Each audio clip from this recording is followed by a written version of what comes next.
Have you ever noticed how some men seem to peak in their 30s, 40s, even 50s, long after everyone expected them to fade? Not physically, mentally, emotionally.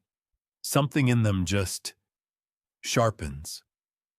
While other men their age are coasting, these men are just getting started. And psychology has a strange explanation for why. It's not talent.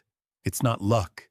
It's something that happens inside the brain after years of quiet failure. See, most people think confidence comes from winning early, getting the girl, getting the promotion, getting praised. But researchers who study resilience found something different. The men who become genuinely strong later in life usually had a rough middle. Not a rough start, a rough middle. They had early promise, then hit a wall nobody warned them about. Rejection, failure, comparison. The quiet humiliation of watching people they used to outperform pass them by. And here's the part that surprises people. That period isn't what breaks them. It's what builds them. There's a concept in psychology called post-ego identity. It's what happens when a man stops building his self-worth around how others see him and starts building it around what he actually knows to be true about himself.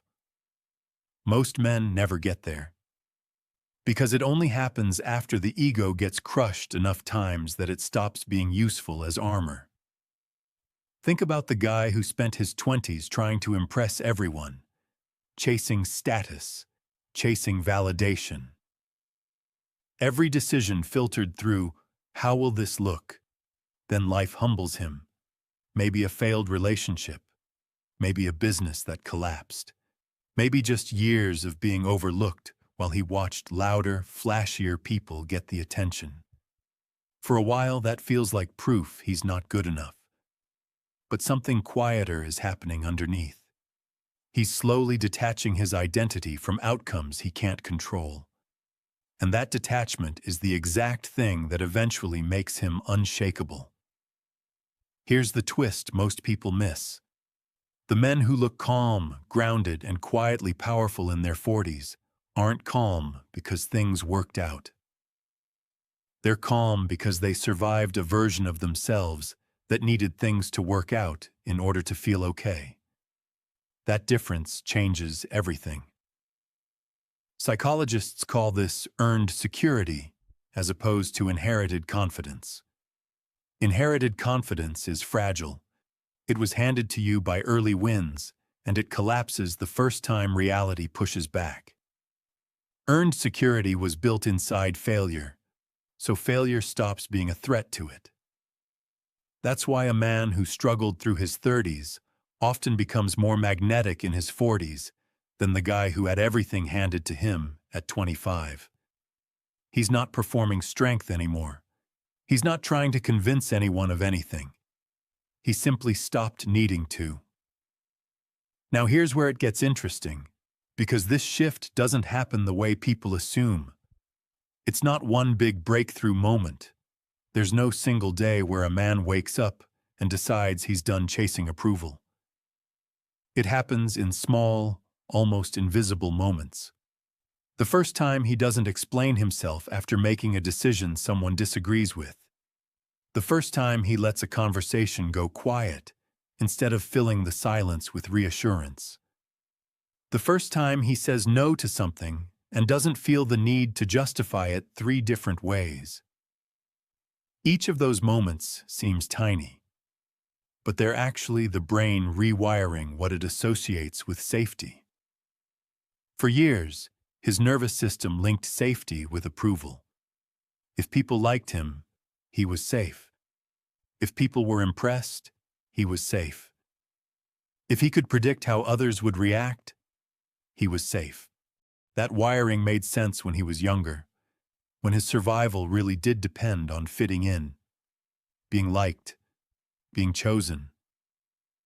But somewhere in his 30s, that wiring starts costing him more than it protects him. He starts noticing how exhausting it is to manage everyone else's perception of him. How much energy goes into being palatable? How much of his personality has quietly become a performance for an audience that was never actually watching that closely? And there's a strange emotional shift that comes with this. These men often become less reactive, less desperate for approval, less rattled by criticism. Not because they stopped caring, but because their sense of self is no longer up for negotiation. Women notice this before men even realize it's happening. Not because of confidence tricks or dating advice, because nervous systems can sense when someone is settled inside themselves versus performing settledness. There's actually research on this. People are remarkably good at unconsciously detecting incongruence, the gap between what someone is projecting and what they actually feel underneath. It shows up in micro-expressions, in vocal tone, in tiny hesitations most people can't consciously name. A man performing confidence gives off a different signal than a man who simply has it. And somehow, everyone in the room can tell the difference, even if they couldn't explain how.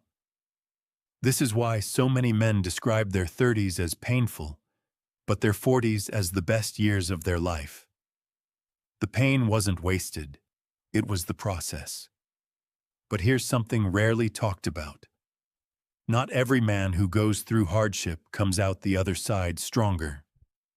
Some men go through the exact same struggles, the exact same rejections, the exact same slow years of being overlooked, and they come out bitter instead of grounded. So what makes the difference? Psychologists point to one specific variable. It's not the severity of the struggle, it's how the man interpreted it while it was happening. The men who become bitter tend to interpret their struggles as evidence that something is fundamentally wrong with them, or that the world is fundamentally unfair to them. Either way, the story becomes about blame. The men who become grounded tend to interpret the exact same struggles differently. Not as proof of unworthiness, but as information. A signal that something needed to change, whether that was their approach, their environment, or their expectations. That single shift in interpretation determines almost everything. Same pain, completely different outcome. And this is the part worth sitting with if you're in the middle of your own hard season right now. The struggle itself isn't building you or breaking you. The meaning you assign to it is doing that work. A man who tells himself, "I keep failing because I'm not enough," is training his brain toward collapse. A man who tells himself, "I keep failing because I haven't found the right approach yet," is training his brain toward growth, even if the external results look identical for years. This is also why age isn't really the variable people think it is. It's not that time automatically makes men wiser or calmer. Plenty of men reach 60 still chasing the same validation they were chasing at 22, just with more expensive symbols attached to it. What actually changes men isn't years passing. It's friction. Repeated friction, interpreted the right way, compressed over time. That's why some men in their late 20s already have this grounded quality, because they went through intense friction early and made sense of it well. And that's why some men in their 50s still haven't developed it, because they've spent decades avoiding anything that might challenge their self-image. If there's one thing worth sitting with, it's this. The version of you that feels lost right now might be exactly the version required to build the strength you'll eventually be known for. Nobody becomes unshakable by avoiding the storm. They become unshakable by staying inside it long enough to understand it doesn't control them anymore. And maybe that's the real difference between the men who fade and the men who sharpen with time. It was never about what happened to them. It was about what they decided it meant. If this changed the way you see people, subscribe. There are many more psychological truths most people never discover.